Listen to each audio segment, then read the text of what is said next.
Imagine being in the middle of the ocean, completely alone, surrounded by water on all sides, with the sky above. You have nothing to eat or drink, and you've already spent 400 days in this state. Can you survive?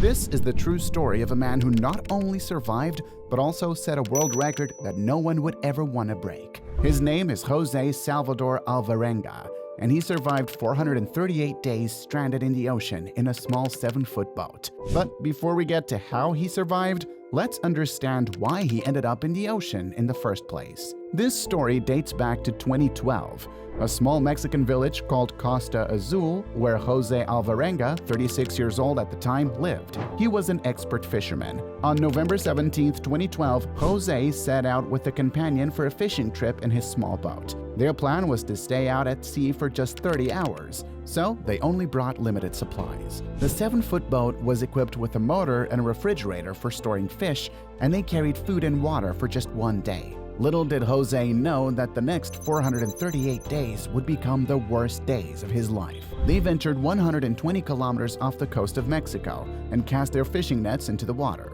But suddenly, a fierce storm approached. To save their lives, they abandoned their nests and turned the boat toward the shore. They sped at full throttle for 6 hours. By 7 a.m., the shore was just 20 kilometers away, and they could even see their village. They thought they had left the storm behind, but fate had other plans. Just 20 kilometers from safety, the engine on their boat broke down. They didn't have oars or anything to steer the boat. They did have a radio, though, and they used it to contact their boss and share their location. However, as they waited for a response, their radio's battery died. Now José and his companion were completely cut off from the outside world. As they waited in disbelief, the winds unexpectedly picked up and began pushing their boat back out to sea.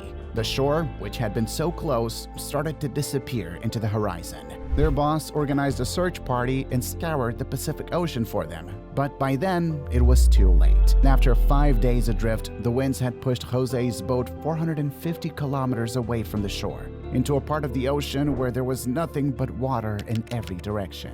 José knew their small boat was so tiny that it couldn't be spotted from a distance. They had no flares or fire-starting tools to signal for help. It became clear to both men that their chances of survival were less than 1%. The food and water they had brought ran out quickly.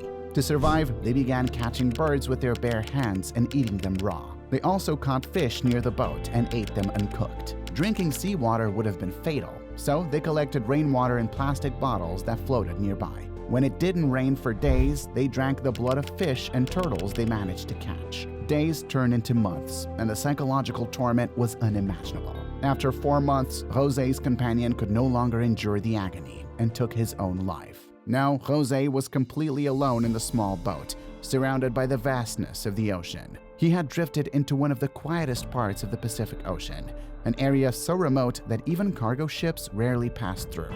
It had been over 6 months since he'd left the coast of Mexico. During this time, José had lost his friend and was on the verge of losing his sanity. One day, he spotted a cargo ship in the distance, the first ship he had seen in 6 months. Filled with hope, he waved his arms and tried to signal for help. Unfortunately, the crew of the ship didn't see him, and his hopes were dashed yet again as the ship disappeared into the horizon. Imagine being in the middle of the ocean, fighting death every single day, and finally, when salvation seems near, it slips away. That's what happened to José. After 11 months, he had traveled 8,000 kilometers in his small boat. His clothes were torn to shreds, and all he had left to protect himself from the sun was a single undershirt. Finally, the day arrived when luck was on his side. On January 30th, 2014, after 11 months, José saw coconuts floating in the water. He realized they must have fallen from trees on a nearby island. Soon after, he spotted the island itself.